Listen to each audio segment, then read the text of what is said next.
Welcome to today's cooking show, and we're well underway in the Christmas Spectacular. That's a video a day, every day at 8 p.m., but even when it's not the Christmas Spectacular, Monday, Wednesday, and Friday, 8 p.m. is the time and the place. All right, what we have here is Ranch Chex Mix.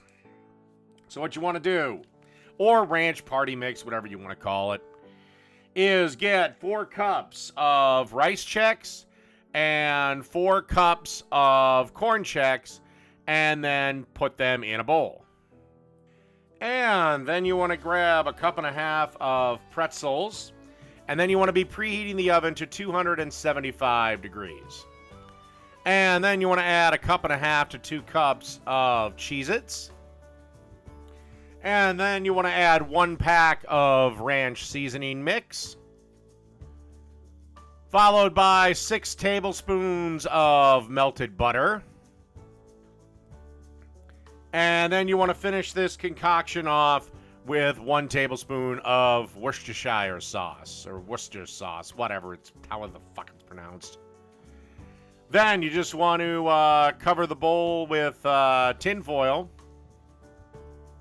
or aluminum foil. Some smart ass will bring it up in the comments.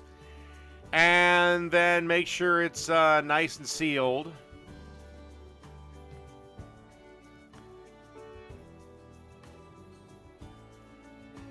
And then just shake the living hell out of it. And after you've shaken it for about a minute, place it on the baking tray that I've also aligned with aluminum foil.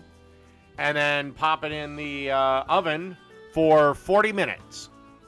And then take it out and allow it to cool on the baking tray.